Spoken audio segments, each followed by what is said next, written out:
দাঁড়িয়ে আছি পোর্টসমাউথ ডকের সামনে। এই পোর্টসমাউথ ডকেই রয়েছে ব্রিটিশ নেভির হেডকোয়ার্টার। আমার পিছনে ডান দিকেই দেখতে পাচ্ছেন যুদ্ধজাহাজগুলো। এখান থেকেই ব্রিটেনের সমস্ত যুদ্ধজাহাজগুলো ছুটে যায় পৃথিবীর বিভিন্ন দেশে। আর আমার বাঁদিকেই রয়েছে HMS ভিক্টরি। এই HMS ভিক্টরিকে দেখবার জন্য পোর্টসমাউথে প্রতিদিন ভিড় করেন শত শত পর্যটক। 1962 সনের দিকে মাসুদ আহমেদের বাবা আব্দুর রহিম এদেশে রানীর ভাউচার ভিসা নিয়ে চলে আসেন। তারপর থেকেই এই ডকইয়ার্ডেই কাজ শুরু করেন। বাবার কাজের সূত্র ধরে মাসুদ আহমেদের এই পোর্টসমাউথে স্থায়ীভাবে বসবাস শুরু হয়। তারপর থেকে এখানেই কাটিয়ে দিয়েছেন প্রায় 37 বছর।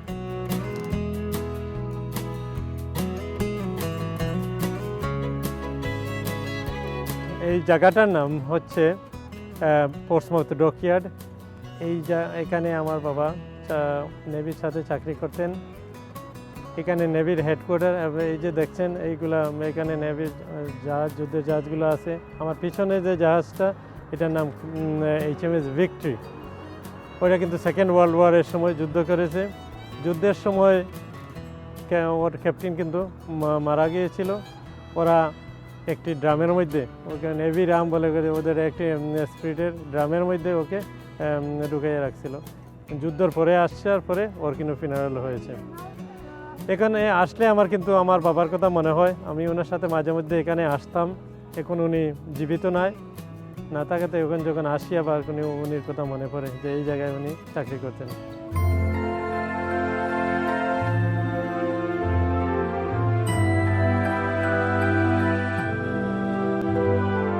সিলেটের মৌলভীবাজারে মোমরাজপুর গ্রামে 1962 সালে জন্মগ্রহণ করলেও মাসুদ আহমেদ বিলেতে আসেন 1977 সালে। রানীর বছরে কিন্তু সেই সময় অনেকগুলো লোক বাংলাদেশে, স্পেশালি সিলেট থেকে অনেক লোক আসছিল। তখন আমার চাচাতো ভাই ওনার সাথে আমার বাবার সাথে আসছিল। তো ওরা কিন্তু রানীর বছরে আসছিলেন। আসার পরে প্রথমে বোধহয় নর্থে কোথাও চাকরি করতেন ফ্যাক্টরিতে। এরপরে এখানে পোর্টসমাউথে কাজে আসেন। ওরা স্পেশালি থাকার ব্যাপারে কিন্তু অনেক কষ্ট করেছেন। শুনেছি ওনারা যখন কাজে যাইতেন অনেক সময় বেডও শেয়ার করতে হয়েছে। একজন কাজে চলে গেছেন, আরেকজন কিন্তু এই বেডে আয়া মানে রেস্ট করেছে। উনি যখন কাজে চলে গেছেন তখন ওরা কিন্তু এতে থাকার ব্যাপারেই অনেকগুলা ওদের বেশি অংশে কষ্ট হয়েছে। আমরা আসার পরে তেমন একটা স্ট্রাগলিং করতে হয় না, যেহেতু আমাদের বাবা ছিলেন, মায়ের সাথে আসছি, এটা তেমন অসুবিধা হয় নাই।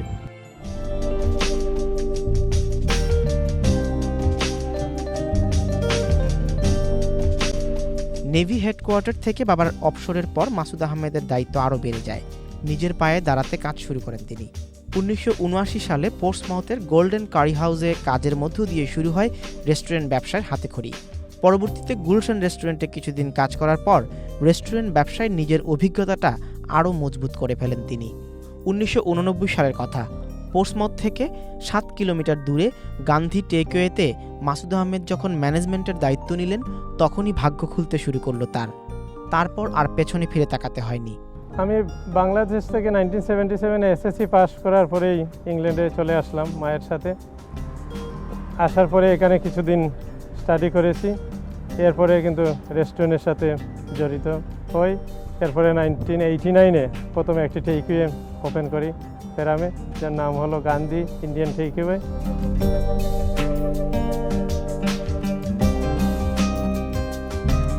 মাসুদ আহমেদ পোর্টসমাউথে তার কর্মজীবন শুরু করেন 1979 সনে। তারপর 10 বছর এই শিল্পে কাজ করার পর নিজে রেস্টুরেন্ট করবার স্বপ্ন দেখেন। 1989 সনে এই ফেরহাম শহরেই তার প্রথম টেকওয়ে তিনি দেন, যার নাম গান্ধী ইন্ডিয়ান টেকওয়ে।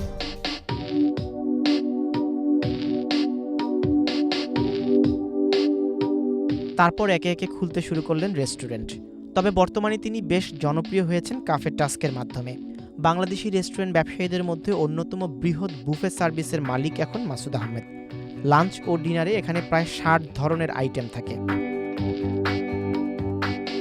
আমি যে বাফে রেস্টুরেন্ট এখানে এইটা কিন্তু ফার্স্ট এই গ্রেট ব্রিটেনের মধ্যে।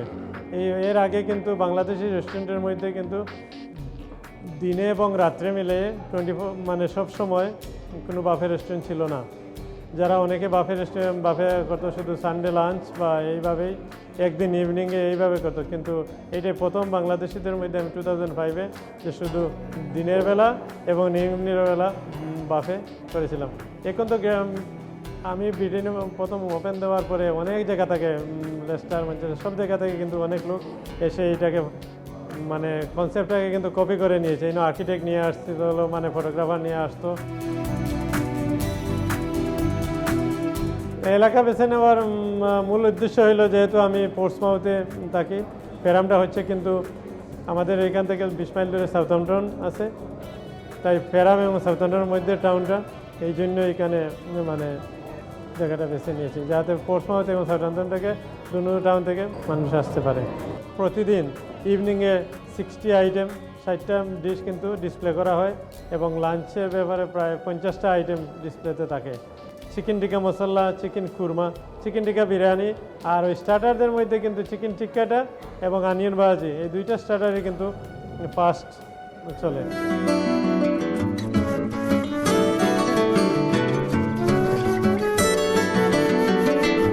রেস্টুরেন্টগুলো কিন্তু তেমন ভালো চলতেছে না, যেহেতু এক তো রিসেশন, একটা বিএটি ব্যাপার আছে আমাদের ব্রিটেনে। বিএটি কিন্তু 20%, বিএটা যদি কম হতো তাহলে অনেক রেস্টুরেন্টে অনেক লাভবান হতো।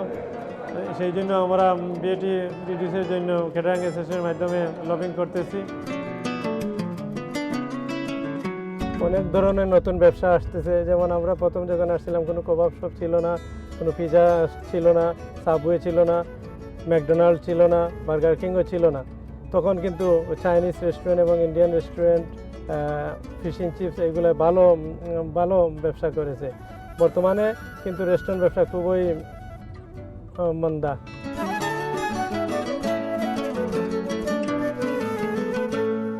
প্রবাস জীবনের পুরো সময়টাই মাসুদ আহমেদ কাটিয়েছেন এই পোর্টসমাউথে। এই শহরে কেটে গেছে 37 বছর। তাই এই শহরের নান্দনিক সৌন্দর্য দেখতে পর্যটকরা এলেই মাসুদ আহমেদ তাদেরকে নিয়ে বেরিয়ে পড়েন শহর দেখাতে।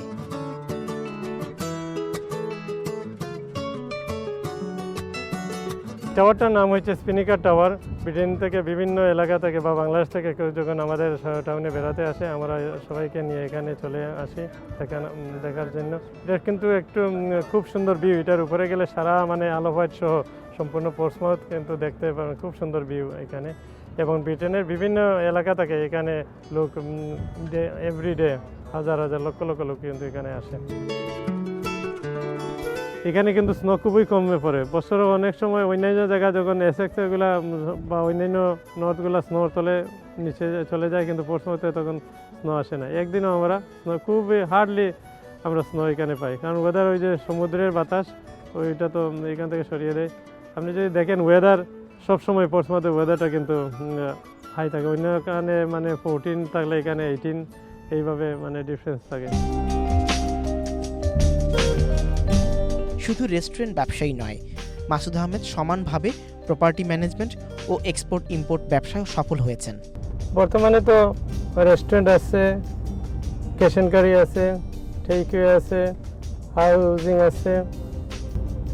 এরপরে আমি এখন চিন্তা করতেছি মানে ইনভেস্টমেন্টে চলে যাব, কমার্শিয়াল ইনভেস্টমেন্ট। নইলে হয়তো ফিউচারে ফ্রি হওয়া সম্ভব না। এবার ব্যবসা পাতি একটু মানে ফ্রিলি ঘুরতে হলে বা ফ্রিলি চলতে হলে মানে ইনভেস্টমেন্ট বিজনেসের প্রয়োজন। শুরুর দিকে মাসুদ আহমেদ বিভিন্ন বাংলাদেশি মালিকানাধীন রেস্টুরেন্টে গ্রোসারি প্রোডাক্ট সাপ্লাই করতেন, কিন্তু একটা সময় দেখলেন অনেক রেস্টুরেন্ট মালিক তাদের ব্যবসা গুটিয়ে নেয়ার ফলে কিংবা মালিকানা পরিবর্তনের ফলে বছর শেষে বড় ধরনের ক্ষতির মুখোমুখি হচ্ছেন তিনি। এই সংকট থেকে মুক্তি পেতে সাপ্লায়ার ব্যবসা থেকে নিজেকে একজন রিটেল ব্যবসায়ী হিসেবে প্রতিষ্ঠিত করলেন। MA food cash and carry এখন পোর্টসমাউথের জনপ্রিয় গ্রোসারি শপ। আমি এক্সপোর্ট ইম্পোর্টের বিজনেস করতাম। ব্রিটেনে বিভিন্ন ক্যাশ অ্যান্ড ক্যারিগুলোকে আমি ডেলিভারি দিতাম, ম্যানচেস্টার, বার্মিংহাম, লুটন, কার্ডিফ, এইভাবে। কিন্তু দুই একটা ক্ষেত্রে দেখা গেল যে কয়েকটা কোম্পানি কিন্তু মাল দেওয়ার পরে বাস্ট হয়ে যায়। এইভাবে যখন দুইটা তিনটা কোম্পানি বাস্ট হয়ে গেল, আমি অনেক পয়সা কিন্তু ওখানে ক্ষতিগ্রস্ত হওয়ার পরে চিন্তা করলাম যে না, এখন আর ক্যাশ এন্ড ক্যারিকে ডেলিভারি দেব না, আমি নিজে একটা ক্যাশ এন্ড ক্যারি করে ওইটাতে মানে বিজনেস করব। তাই এইভাবেই মানে এই ক্যাশ এন্ড ক্যারি শুরু 2000 ডিসেম্বরে।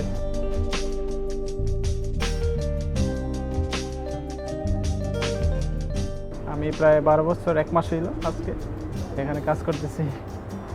তো এখানে যেটা এক্সপিরিয়েন্স হচ্ছে, কাস্টমার সাথে মনে করেন ভালো ব্যবহার করতে হয়, সার্ভিসটা ভালো দিতে হয়, জিনিসটা ভালো দিতে হয়, এটাই মানে সততা। এই বিজনেসের মধ্যে সততাই হচ্ছে মেন জিনিস। আমি তো 2003 থেকে শুরু করে আজ পর্যন্ত এখানে কাজ করতেছি। তাছাড়া এখানে প্রায় 10 বছর হয়ে গেল। স্পেশালি ওনার যে ব্যবহার, মানে কোনো সময় এখানে কাজ ছাড়িয়ে দিতে মনে চায় না, কারণ সবসময় উনি ফ্রেন্ড, মানে এক তো আমাদের রিলেটিভও প্রায় বড় ভাই হিসাবে আমি দেখি, আর উনিও আমাকে ছোটো ভাই হিসাবে দেখেন। আমি ছাড়াও যেগুলো আরও অনেক স্টাফ আছে সবার সাথে তিনি ভালো ব্যবহার করেন।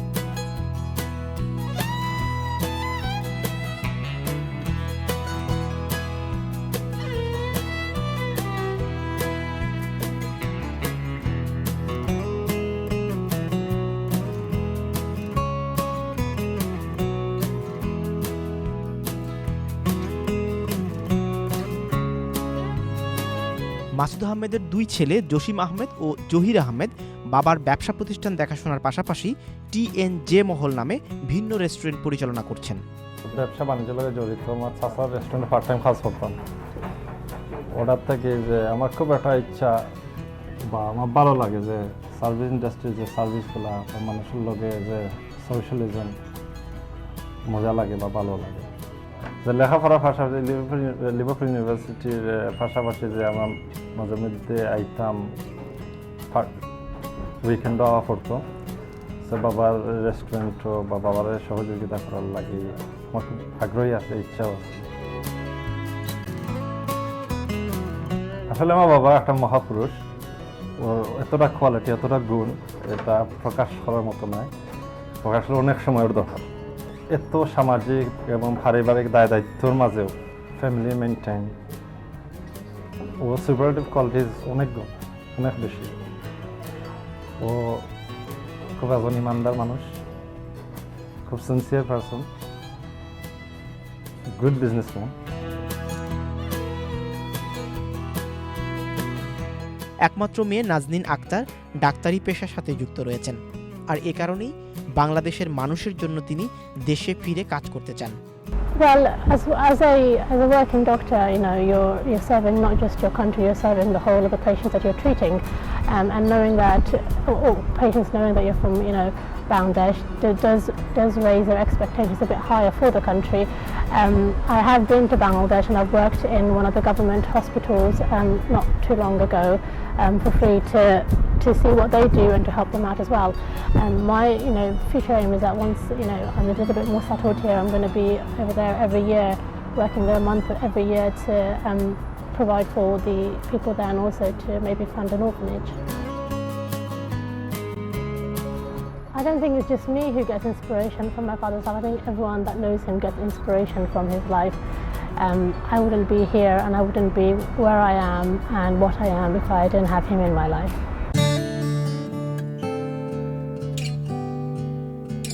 মাসুদ আহমেদ মনে করেন তার এই ব্যবসায়িক উত্থানের পেছনে তার সহধর্মিণী সৈয়দা তৈয়বুন্নেসার ত্যাগ অনেকাংশেই তাকে সামনে এগিয়ে যেতে সহায়তা করেছে।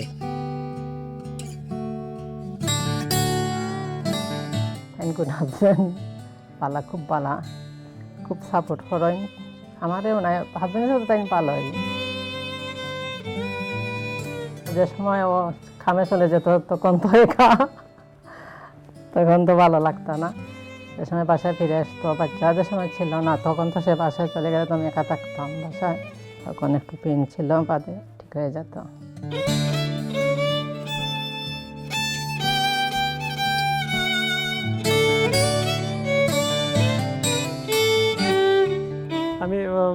বিয়ে করেছি ওই 1982-তে।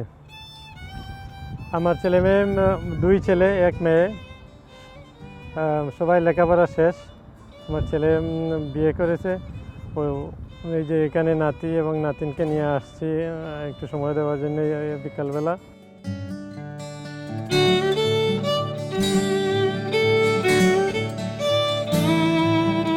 ফ্যামিলির জন্য তো সময় দিতে হয়, হ্যাঁ, সব কিছুর মধ্য দিয়েও, যেমন চ্যারিটি সংগঠনের জন্য সময় দিতে হয়, ব্যবসাতেও দিতে হয়, তেমনিভাবে কিন্তু ফ্যামিলির প্রতি ছেলেমেয়ে এখন তো নাতিন তাদেরকে কিছুটা সময় দিতে হয়। মাঝে মধ্যে পার্কে এখানে নিয়ে আসি ওই একটু খেলাধুলার জন্য।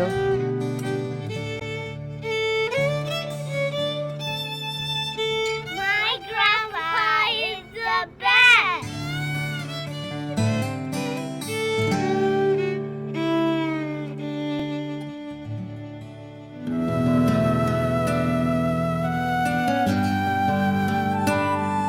ব্যক্তিজীবনে একজন শৌখিন মানুষ তিনি। অ্যান্টিক ফার্নিচারের প্রতি মাসুদ আহমেদের শখ টের পাওয়া গেল তার বাড়িতে ঢুকেই। অকশনে কিনে নিয়েছেন প্রায় 100 বছরের পুরনো ফার্নিচার, যেটি ব্যবহার করতে চেয়েছিলেন ব্রাজিলের প্রেসিডেন্ট। এই ফার্নিচারটা 1920-তে ব্রাজিলের প্রেসিডেন্টে কিন্তু ওনার ইউজের জন্য অর্ডার দিয়েছিলেন, কিন্তু ওই জিনিসগুলো যখন রেডি হওয়ার আগেই ওনার প্রেসিডেন্টশিপ চলে গেছিলো। উনি he was kicked out from the office. এরপরে ব্রিটিশ একজন নেভেল অফিসার কিন্তু তখন ওই ব্রাজিলে ছিলেন, ওনার নাম মিস্টার হ্যান্ডারসন, যিনি পোর্টসমাউথে বাস করতেন। ওনার নামে পোর্টসমাউথে একটি রাস্তা হয়েছে, হ্যান্ডারসন রোড। সো উনি কিন্তু ওই তখন ওটাকে খরিদ করেছেন ব্রাজিলে। খরিদ করিয়া আসার সময় উনি পোর্টসমাউথে নিয়ে আসেন। উনি ব্যবহার করেছেন, এরপর ওনার ছেলে ব্যবহার করেছে, কিন্তু ওনার ছেলে মারা যাওয়ার পরে এখন ওনার নাতি এই ফার্নিচারগুলা অকশনে সেল করছে। একটা পিস থাকে আন্টিকের মধ্যে, মনে করেন একটা টেবিল বা একটা, কিন্তু এই যে সম্পূর্ণ 4টা আইটেম আছে সবটি কিন্তু এক নমুনার খাস সবটিতে। এটা কিন্তু খুবই কম পাওয়া যায় বা দেখা যায়।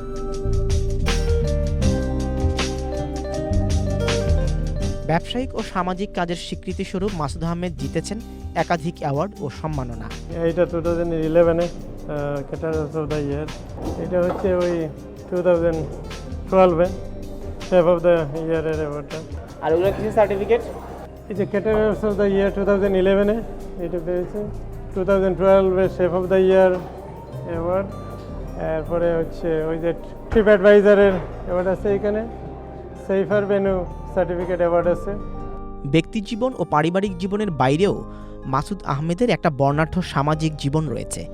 ভালোবাসেন মানুষের জন্য কাজ করতে, শত ব্যস্ততার মধ্যেও ভুলে যাননি নিজের দেশের মানুষের কথা। যুক্ত হয়েছেন বহু সামাজিক ও সাংস্কৃতিক সংগঠনের সাথে। পোর্টসমাউথ জামে মসজিদের সাথে জড়িত ছিলাম, একটা না কিন্তু 12 বছর পোর্টসমাউথের জামে মসজিদের সেক্রেটারি ছিলাম। এরপরে পোর্টসমাউথ মৌলভীবাজার অ্যাসোসিয়েশনের প্রেসিডেন্ট হিসাবে বর্তমানে দায়িত্ব পালন করতেছি। গ্রেটার সিলেট কাউন্সিলের পোর্টসমাউথ যে ব্রাঞ্চ আছে ওইটারও চেয়ার হিসাবে বর্তমানে আছি। এবং এই যে বাংলা ভাষাকে জাতিসংঘে দাপ্তরিক ভাষা করার জন্য আমরা যে সংগ্রাম চালিয়ে যাচ্ছি, এইটারও পোর্টসমাউথের প্রেসিডেন্ট হিসাবে আমি দায়িত্ব পালন করতেছি। আমি পোর্টসমাউথের কাউন্সিল কিন্তু আমাদেরকে সবসময় সাহায্য সহযোগিতা করে। বর্তমানে যে আমাদের একটা শহীদ মিনারের আমাদের দাবি, এই দাবিটাও কিন্তু সিটি কাউন্সিলে খুব সিরিয়াসলি টেক করতেছে, আমাদেরকে জায়গাও দিয়েছে এই ভিক্টোরিয়া পার্কে। সামাজিক কর্মের অংশ হিসেবে মাসুদ আহমেদ সাধারণ মানুষের সেবায় আরও কাজ করতে চান। মৌলভীবাজারে একটা ভালো হসপিটালের প্রয়োজন। বর্তমানে একটি ভালো হসপিটাল নাই। আপনি যে সরকারি হসপিটাল আছে এখানে কোনো ইকুইপমেন্ট নাই, কিছু নাই। তাই অনেক সময় চিকিৎসার জন্য লোক মারা যাইতেছে। যদি হঠাৎ করে কোনো কিছু হয় তাহলে ঢাকাতে চলে যেতে হয়। ঢাকাতে যাওয়ার জন্য আসলে 4 ঘন্টা সময়ের প্রয়োজন। এই মুহূর্তে হয়তো রোগীর অনেকগুলো ক্ষতি হইতে পারে। এই জন্যই আমরা চেষ্টা করতেছি যে যদি সম্ভব হয় একটি ভালো উন্নত মানের একটি প্রাইভেট হসপিটাল করার মৌলভীবাজারে।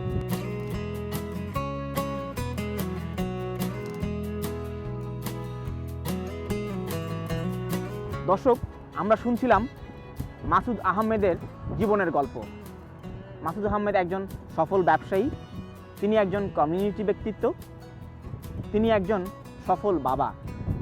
শত ব্যস্ততার মাঝেও তিনি ভাবেন বাংলাদেশকে নিয়ে। তার স্বপ্ন, মৌলভীবাজারে একটি হাসপাতাল নির্মাণ করবেন তিনি। এই স্বপ্ন বাস্তবায়নের জন্য সবার সহযোগিতা প্রয়োজন। আমরা সবাই মাসুদ আহমেদের এই স্বপ্নের সারথি হব, এই প্রত্যাশা রেখে পোর্টসমাউথ থেকে আজকের মতো বিদায় জানাচ্ছি। দেখা হবে পরবর্তী পর্বে।